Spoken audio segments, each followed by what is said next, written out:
absolutely unforgettable campervan trip in Lofoten. We drove from Finland through Sweden to Norway.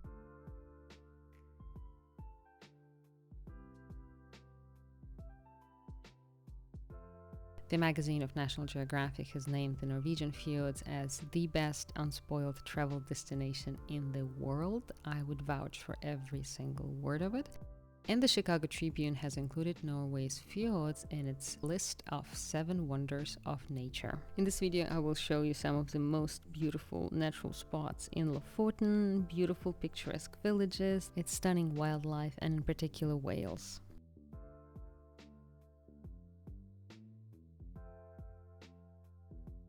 Norway, the country of unbelievable natural beauty with some of truly spectacular scenes offered by the nature, such as fjords, mountains, glaciers, spectacular waterfalls,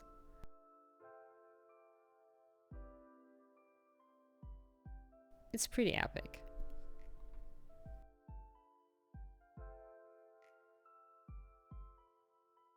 In this part of the country, by far the best way to travel is with a car, ideally with a campervan, because accommodation is prohibitively expensive, but with campervan you can park almost anywhere for free. That was a positive surprise, and in this trip I will show you some of the most beautiful places in Lofoten, in other words, what to do, what to see, not to mention what to eat here. We drove, 12 hours today roughly, and now we are on the border of Sweden and Norway, and the nature has changed drastically. So instead of these tall trees, you have this tiny versions of the same trees, and it looks very different. So we're gonna see the horseshoe, this famous mountain that you see right behind me, more or less. Loads of mosquitoes, so be ready for that. So have like whatever mosquito protection thing. But other than that, it has been a blast, has been really exciting.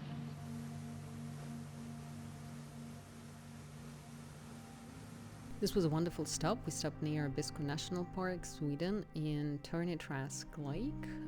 There is a rest stop here, and we were able to stop free of charge, which is pretty neat. This particular lake is truly a wonder of nature, very, very beautiful. It's the 6th largest lake in Sweden, offers stunning views in all directions. On a calm night in winter, there's probably no better place to marvel at the northern lights. This lake lies near the western fjord of Norway and is in the heart of Scandinavian mountains, making it a perfect place for hiking and marveling at the nature, the waterfalls, the lake, the mountains, and everything. Then we had a lovely breakfast in the morning, nothing like your very own cup of coffee brewed in the exact way that you wanted. And then we were ready to cross the border on the way to Lofoten.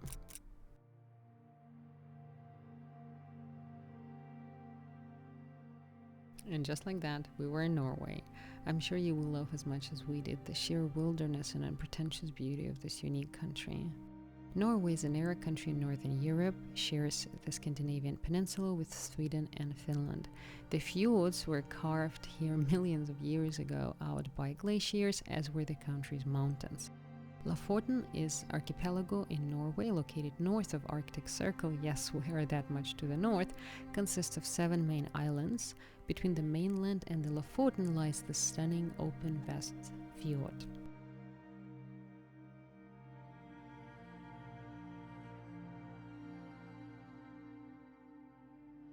Lofoten is known for its exceptional natural beauty, colorful fishing villages, and abundant wildlife. Here we will see sea eagles, colorful puffins.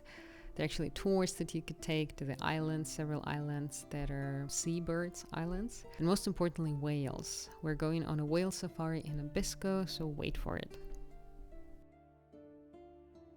We are in the picturesque town of Svolvær on the island of Austvågøya.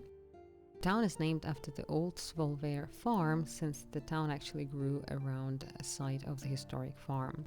The first element of the name comes from the word svalur, which means cool or chilly, and the last part of it, vær, means fishing village. So cold or chilly fishing village, which I can totally relate to. In the middle of the summer, it was like, plus 15 or something.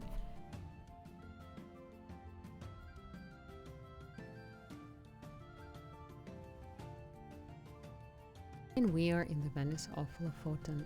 East of Svolvær is a picturesque fishing village of Henningsvær, comprised of a number of small islands spread along the waters of West Fjord.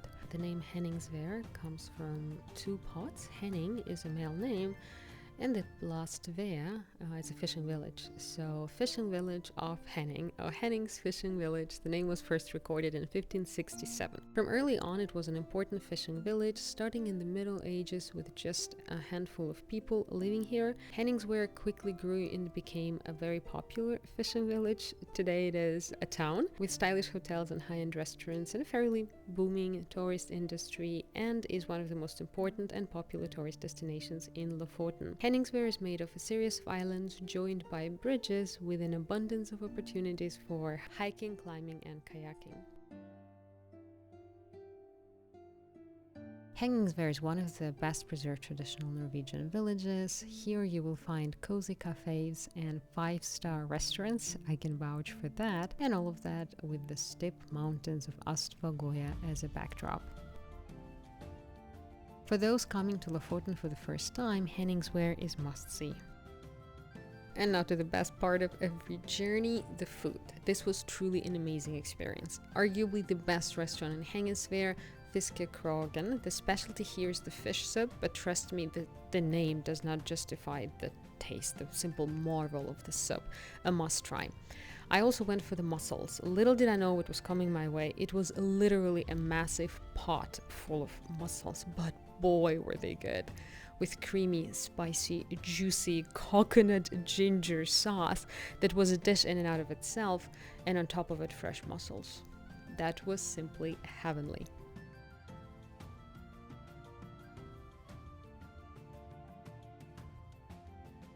I hope you're enjoying it so far. If you do enjoy it, please don't forget to subscribe.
By far the best way to observe the panoramic view over the Henningsvær is the panoramic platform. It's on the other end of the town, so definitely not to miss. Also be aware that weather changes very, very quickly. Just within, in our case, 20 minutes, it turned from very cloudy to completely sunny, so be prepared for any weather.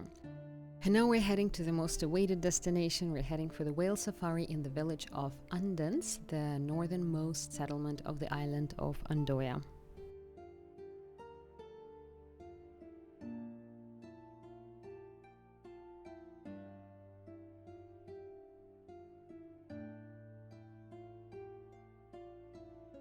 We spent the night on the way to Andøya. Even though the archipelago looks fairly small, the driving here takes a long time. So after a very, very healthy and fairly heavy breakfast, we continued our way through some of the country's best beaches.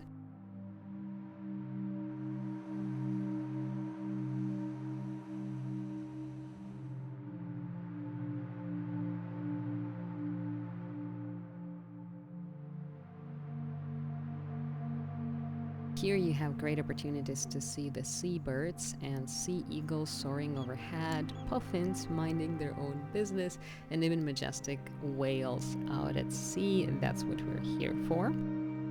Soon after we got quite hungry and had a lovely lunch with the same mussels. There was so much that we actually took some home, which I was very, very happy about, and within a short ride of about an hour we arrived to Andenes. Here we are for Whale Safari, and the company's name is Whale Safari. We are here to see anything we could see, ideally sperm whales, that's what you could see usually in summer, humpback whales, that's in winter, pilot whales, and many others. All of them love the cold waters around here. They're very common here, so local companies actually offer a guarantee, and if you don't see them around for the first time, they offer a free second trip. So everyone usually sees something. Prices vary here quite a bit. We paid $120 per person.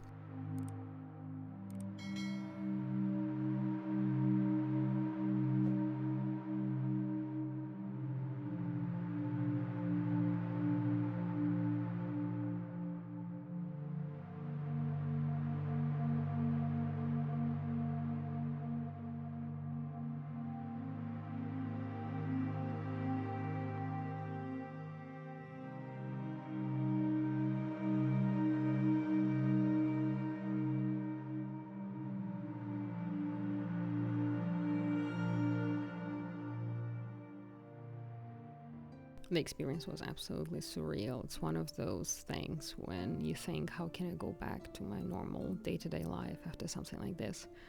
And that's exactly how I felt after seeing the whales in the ocean. It was once in a lifetime experience. I would love to date again and again and again. I was charmed by them. They're lovely. It was windy, but I had to spend most of the time outside because I did get a bit of seasickness, so it wasn't that easy. But the evening was fantastic. We were absolutely exhausted, cold, and tired, but we found a really, really nice rest stop. Where we were only just us, and we had a barbecue and ate outside, and it was a blast.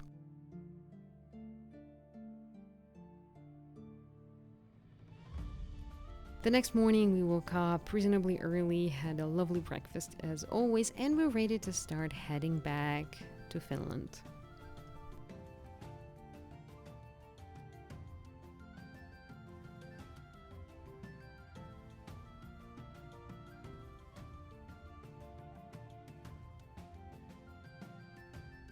Driving back, we took a different road. There was something new to see. There was a crazy toilet where people could not see inside, but you could see into outside. So it took a while to actually do what he came there to do.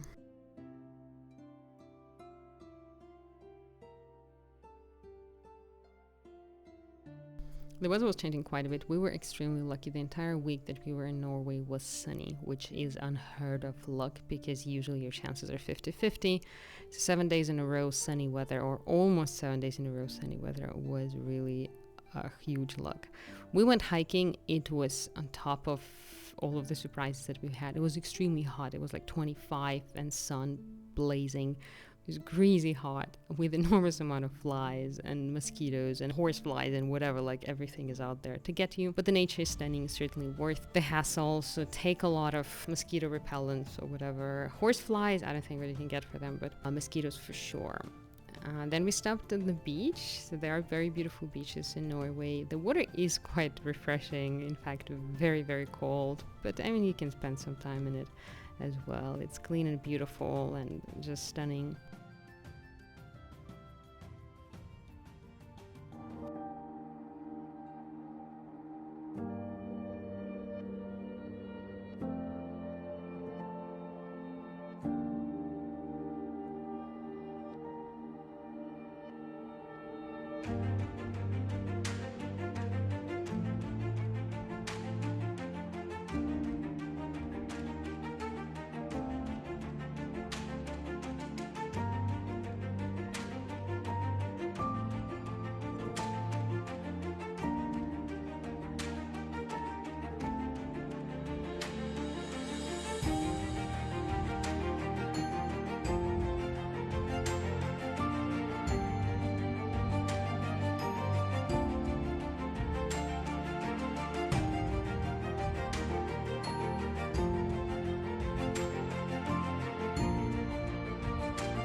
Within a few hours, we crossed the border, and we were crossed two borders, and we're in Lapland, Finland.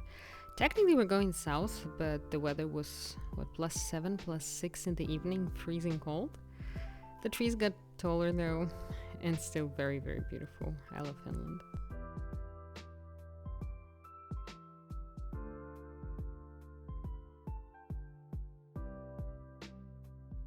So yeah, that was it. That was the campervan Norway trip. Loved it, loved it, loved it.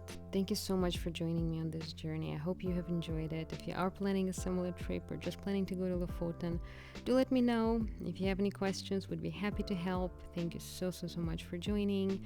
Don't forget to subscribe. If you enjoyed the video, please put the like. Let me know in the comments what you thought.